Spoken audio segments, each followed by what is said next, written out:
ꯑꯩꯈꯣꯏꯅ social ꯃꯤꯗꯤꯌꯥꯗ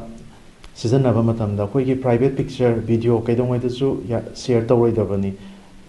digital ꯏꯚꯤꯗꯦꯟꯁꯇ ꯗꯤꯖꯤꯇꯦꯜꯗꯗꯤ ꯁꯤꯒꯤꯁꯦ ꯑꯩꯈꯣꯏꯅ ꯁꯤꯌꯔ ꯇꯧꯈꯤꯕ ꯚꯤꯗꯤꯑꯣ ꯐꯣꯇꯣ ꯁꯤꯒꯤꯁꯦ ꯀꯩꯗꯧꯉꯩꯗꯁꯨ ꯗꯤꯂꯤꯠ ꯇꯧꯗꯦ ꯏꯠ ꯑꯣꯡꯂꯤ ꯁꯔꯀꯨꯂꯦꯇꯦꯠ ꯍꯥꯏꯗꯤ ꯊꯥꯗꯣꯛ ꯊꯥꯖꯤꯟ ꯇꯧꯔꯒ ꯂꯩ ꯍꯥꯏ ꯁꯤꯒꯤꯁꯦ ꯑꯗꯨꯗꯨꯅ ꯀꯩꯗꯧꯉꯩꯗꯁꯨ ꯁꯤꯌꯔ ꯇꯧꯔꯣꯏꯗꯕꯅꯤ ꯃꯤ ꯑꯃꯒꯤ ꯚꯤꯗꯤꯑꯣ ꯅꯥꯇꯩ ꯆꯥꯗꯕ ꯐꯣꯇꯣ ꯚꯤꯗꯤꯑꯣꯁꯨ ꯑꯩꯈꯣꯏꯅ ꯁꯤꯌꯔ ꯇꯧꯔꯣꯏꯗꯕꯅꯤ ꯃꯗꯨ ꯑꯥꯏꯟꯒꯤ ꯃꯇꯨꯡ ꯏꯟꯅ ꯆꯍꯤ 5ꯗꯒꯤ 10 ꯐꯥꯎꯕ ꯗꯟꯗꯤ ꯐꯪꯕ ꯌꯥꯏ ꯖꯦꯜꯒꯤ ꯑꯩꯈꯣꯏꯅ ꯑꯩꯈꯣꯏꯒꯤ ꯁꯣꯁꯤꯌꯦꯜ ꯃꯤꯗꯤꯌꯥꯒꯤ ꯑꯥꯏꯗꯦꯟꯇꯤꯇꯤ ꯍꯥꯏꯇꯥꯔꯦꯀꯣ ꯄꯥꯁꯋꯥꯔꯗ ꯑꯃꯗꯤ ꯃꯥꯒꯤ ꯃꯔꯨꯑꯣꯏꯕ ꯏꯟꯐꯣꯔꯃꯦꯁꯟꯁꯤꯡꯁꯦ ꯀꯅꯥꯗꯁꯨ ꯁꯤꯌꯔ ꯇꯧꯔꯣꯏꯗꯕꯅꯤ ꯁꯥꯏꯕꯔ ꯐꯥꯏꯅꯥꯟꯁꯤꯌꯦꯜ ꯐ꯭ꯔꯣꯗ ꯍꯧꯖꯤꯛ ꯑꯩꯈꯣꯏ ꯃꯅꯤꯄꯨꯔꯗ ꯌꯥꯝꯅ ꯀꯟꯅ ꯊꯣꯛꯂꯛꯑꯦ ꯃꯃꯥꯡ ꯆꯍꯤ 2024ꯗ ꯑꯩꯈꯣꯏ ꯃꯅꯤꯄꯨꯔꯗꯒꯤ ꯃꯣꯔ ꯗꯦꯟ 25.45 ꯀꯔꯣꯔ ꯃꯥꯡꯉꯦ ꯄꯤꯛꯈ꯭ꯔꯕ ꯃꯅꯤꯄꯨꯔꯁꯤꯗꯒꯤ ꯑꯩꯈꯣꯏ ꯆꯦꯛꯁꯤꯟꯃꯤꯟꯅꯁꯤ ꯁꯥꯏꯕꯔ ꯐꯥꯏꯅꯥꯟꯁꯤꯌꯦꯜ ꯐ꯭ꯔꯣꯗ ꯁꯤꯗꯩꯁꯤꯗ ꯁꯥꯏꯕꯔ ꯐ꯭ꯔꯣꯗꯁꯇꯔꯁꯤꯡꯅ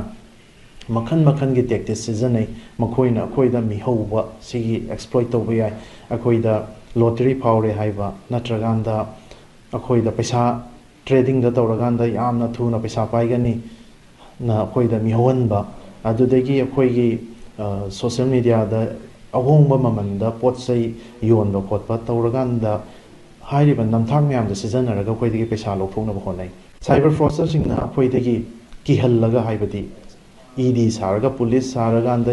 CBI ꯁꯥꯔꯀꯥꯟꯗ ꯑꯩꯒꯤ ꯐꯣꯟ ꯅꯝꯕꯔꯗꯣ ꯗ꯭ꯔగ్ ꯊꯥꯕꯒꯤ ꯀꯦꯁꯇ ꯆꯦꯟꯅꯔꯦ ꯅꯠꯇ꯭ꯔꯀꯥꯟꯗ ꯃꯅꯤ ꯂꯣꯟꯗ꯭ꯔꯤꯡ ꯀꯦꯁꯇ ꯆꯦꯟꯅꯔꯦꯅ ꯀꯤꯍꯜꯂꯀꯥꯟꯗ ꯑꯩꯈꯣꯏꯗꯒꯤ ꯄꯩꯁꯥ ꯂꯧꯊꯣꯛꯅꯕ ꯍꯣꯠꯅꯔꯛꯄ ꯌꯥꯏ ꯑꯩꯈꯣꯏ ꯁꯤꯒꯨꯝꯕꯗꯒꯤ ꯆꯦꯛꯁꯟꯁꯤ ꯀꯩꯒꯨꯝꯕ ꯆꯤꯡꯅꯕ ꯅꯠꯇ꯭ꯔꯀꯥꯟꯗ ꯚꯤꯛꯇꯤꯝ ꯑꯣꯏꯕ ꯑꯣꯏꯔꯒꯗꯤ ꯌꯥꯝꯅ ꯊꯨꯅ